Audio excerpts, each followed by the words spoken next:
Data types को या more than one data type को आपने इस वाली फॉर्म में सेव करना है, तो वो आपके एएस में थी रिकॉर्ड डाटा टाइप, याद है? वो भी हम यहाँ पढ़ेंगे। यहाँ पर उसको ऑब्जेक्ट ओरिएंटेड प्रोग्रामिंग कहते हैं, वो हम ठीक बाद है। में पढ़ेंगे। तो एरे हमेशा एक ही डाटा टाइप की होती है, चाहे 1D 2D अरे हो, जितने मर्जी कॉलम्स और रोज की हो। तो ये पहला आपके पास आ गया स्ट्रिंग, सो हम लिखेंगे string array for c in range column in range 2, और फिर इस ब्रैकेट के बाहर फॉर आर इन रेंज 10। तो बस ये आपकी क्या बन गई, कितने रोज और कितने कॉलम वाली एरे बन गई? ये आपकी बन गई 10 रोज और 2 कॉलम। जी। तो 2 रोज है और 10 रोज है, 2 कॉलम्स है और 10 रोज। ठीक है, ऐसे बने। अच्छा लो, अब हम आते हैं यहीं पर, मैं कोड यहाँ पर ही अमेंड कर देता हूँ, लिख देता हूँ क्या जी, लीनियर सर्च। लीनियर सर्च क्या था हमारे पास, यही है, taking each cell हाँ। of an array one by one. Is it so? Yes. So once we yes have sir. filled all the array, and then we'll take a value from the user. Let's suppose that would be a num variable, and then we search each value of num, the value of num with each cell of an array one by one. जहाँ मिल जाएगी वहां हम कहेंगे found, और साथ बता देंगे eight index या एट रो फलानी कॉलम ये वाला। ठीक है, वो भी हम कर सकते हैं, या सिर्फ बता सकते हैं कि फाउंड, और नहीं मिलती तो नॉट। क्लियर? अच्छा जी, जी सर, रन क्लियर। करते हैं लूप को। तो ऑब्वियसली पहले पूरी एरे फिल हो जाएगी, फिर उसमें से एक एक करके सर्च करेंगे, साथ साथ नहीं कर सकते जैसे सम कर रहे थे। सम तो साथ साथ करते हैं, कोई मसला नहीं होता, इसमें पूरी पहले फिल होगी फिर दोबारा चेक होगी।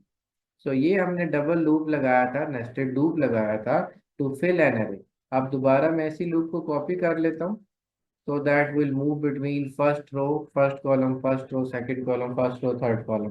सेम वही सिनेरियो चले रो वाइज, और यहाँ पर इससे पहले हम एक नंबर ले लेंगे। जैसे क्या नंबर लें जी, num is equal to int, क्या लिखेंगे जी, input enter a number to search from an array. ठीक अरे। हो गया जी, और स्पेस डाल देंगे ताकि अच्छा मैसेज अप्रोप्रिएट नजर आए।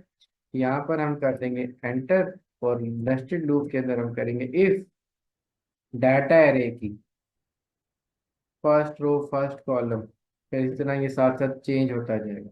इस double is equal to for comparison is num, तो अगर ये नम के बराबर है तो प्रिंट क्या कर दे, num number, found. Number found. और एल्स क्या कर दे जी, print number not. Not found. अब ये यहाँ पर हमें एक अजीब सी आउटपुट देगा which is not a very meaningful, और you can say pretty looking output. ठीक है, एक अजीब सी जी आउटपुट सर। आएगी, कन्वीनियंट नहीं होगी। It will do the thing but अजीब सी आउटपुट आएगी, आपने मुझे बताना यही है कि क्यों आ रही है। ठीक है, तो ठीक है। रन करते हैं जी लूप, क्योंकि यहाँ पर आपको पता है बैक स्पेस करते हैं तो एंड इफ हो जाता है। बहुत सारे बच्चों को मैंने देखा है, कुछ स्टूडेंट्स मेरे भी हैं जो खुद से कमेंट्स के थ्रू अपनी याद दहानी के लिए भी लिख लेते हैं। जैसे यहाँ हम कमेंट लगा देते हैं, वैसे तो एंड इफ लिखने की जरूरत नहीं, बैक स्पेस किया तो एंड इफ हो गया, वो यहाँ खुद लिख ठीक। देते हैं एंड इफ। एंड। यहाँ लिख ओके। देते हैं वो क्या जी, नेक्स्ट कॉलम। ठीक है, ताकि उन्हें याद रहे कि कहाँ पे किसकी बाउंड्री चल रही। और यहाँ क्या लिख देते हैं, नेक्स्ट रो। नेक्स्ट। तो ये वो सूडो कोड टाइप का उनका कॉन्सेप्ट भी इसमें चलता रहता है, आप ऐसे भी लिख सकते हो, कोई मसला नहीं। रन करते हैं। ओके, ये तो हमने पहले अरे पूरी फिल करते हैं, फिर वो प्रिंट होगी, जी। फिर नंबर मांगे। ठीक है, तो एक सीक्वेंस में है। तो अब रैंडम नंबर दे देते हैं 12 13। तो दोबारा करते हैं 12। अच्छा जी, सम कहीं लिखा हुआ है? अच्छा, ये सम की लाइन हमने खत्म कर दी थी, तो वो कह रहा है कि सम कुछ है ही नहीं, मैं क्या ऐड करूँ। तो आ जी। गया 12 13 14 15 16 17 18 और 19 और 20 और 20 और 22। ठीक है जी, ये 23, 12 से 23 तक वैल्यू, 12 वैल्यू यस। था। अब इसमें से कोई एक नंबर हम निकालते हैं, कौन सा सर्च करें जी, बताएं। सर 19 कर लेते हैं। 19 करते हैं। ये क्यों आया ऐसे, आउटपुट क्यों आ रही है ऐसे? वो कह रहा है not found ah, not found not found. Sir क्योंकि लूप के क्योंकि अंदर वो हमने हर। लीनियर है ना, हर क्योंकि हमने लूप के यस। अंदर क्या दिया, found not found, found not found. Yes. तो पहला पे उसने क्योंकि उसने वन बाय वन चेक करना, उसने 12 से किया नॉट फाउंड प्रिंट कर दिया, 13 से किया नॉट फाउंड प्रिंट कर दिया, 14 से किया नॉट फाउंड कर दिया, 15 से किया नॉट फाउंड, 16 से किया नॉट नॉट फाउंड, फाउंड। 17 से किया नॉट फाउंड, 18 से किया नॉट फाउंड, 19 से किया फाउंड, 20 से फिर नॉट फाउंड, फिर 21 से नॉट फाउंड, 22 से नॉट फाउंड, 23 से। कोई मसला मसाइल यहाँ तक समझ आई। अब इस चीज को जी दूर सर। करने के लिए हम क्या करेंगे, हमने एएस में पहले भी पढ़ा था जब मॉन्डी अरे पढ़े थे। तो इस चीज को जी। दूर करने के लिए हमेशा आप क्या करते हैं कि सर नंबर लेने फ्लैग। के बाद, हाँ, या यस। लूप से पहले कहीं भी आप एक फ्लैग ले लें, फ्लैग ले लें, चेक ले लें, कोई भी नाम रख सकते हैं वेरिएबल का, कोई जी। लाजमी नहीं है। फ्लैग, और फ्लैग को क्या कर दें, फॉल। फॉल्स, और ये एल्स खत्म कर दें।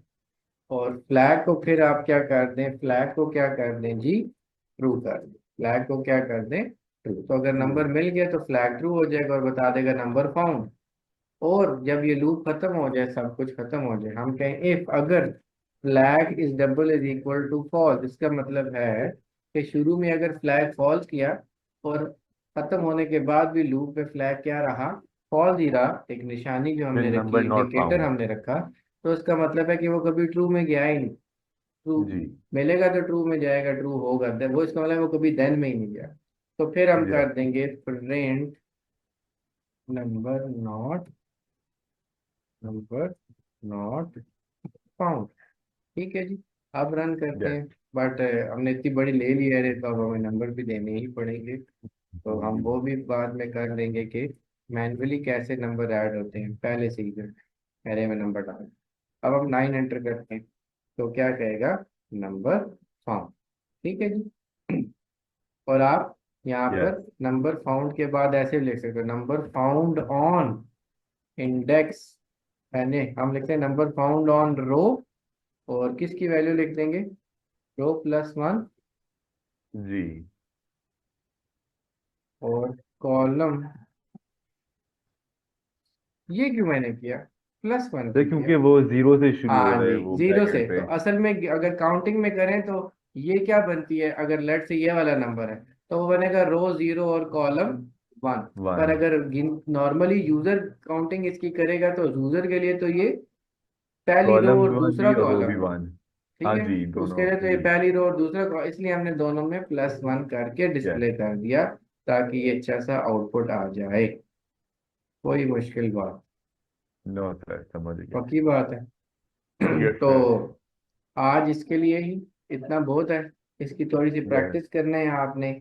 मैं आपको 2D एरे, आपने अब ये करना है कि 2D एरे, ये जो 2D एरे हमने पढ़ी है, इसके ऊपर बबल सॉर्ट अप्लाई कर, क्या अप्लाई करना है, ठीक है। Bubble bubble sort. Sort try करनी है। बट ठीक बबल है। Sort will be applied on this 2D array based on only one column, not two. तो मैंने एएस में करवाया हुआ है, तो एक दफ़ा ट्राई करनी है। अगर ना हुआ तो मैं फिर करवा दूंगा कल की क्लास में इंशाल्लाह। ठीक है। ठीक है तो सर आप ठीक है। लेट्स अप, क्योंकि इंटीजर एरे है तो आपने ऐसे सपोज करना है कि छोटी ले ले, जैसे अभी हमने ली है, कॉलम्स कम कर दें, रो भी कम कर दें, 0 1 2 3 और 4, इतने कर लो, 5 ये बन जाएंगी रोज, 0 to 4, और 2 कॉलम। ठीक है जी। पहला कॉलम आपके पास है कैंडिडेट नंबर का, किसका है जी, आपके पास जाइए, फर्स्ट कॉलम है आपके पास, लेट से यूजर आईडी का। ठीक है। और ठीक दूसरा है। कॉलम उसके किसका है, मार्क्स का। मार्क। लेट से यूजर आईडी 101 है अगर, और मार्क्स है उसके 33, यूजर आईडी 102 है, मार्क्स हैं उसके 25।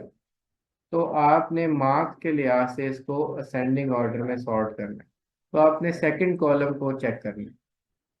ठीक है। ठीक है। 33 इज ग्रेटर देन 25, यस। तो यस। 25 कहाँ आ जाए, ऊपर। यहाँ पर, और 33 कहाँ आ जाए, यहाँ पर। नीचे। अगर ये दोनों स्वैप हुए तो फिर इनकी यूजर आईडी भी क्या होनी चाहिए, स्वैप होनी स्वैप चाहिए। होनी चाहिए। तो ये सिर्फ ट्राई करनी है आपने, कोई बात नहीं, ना हुआ तो मैं खुद कल की क्लास में फिर आपको करूँगा। ओके सर ठीक है।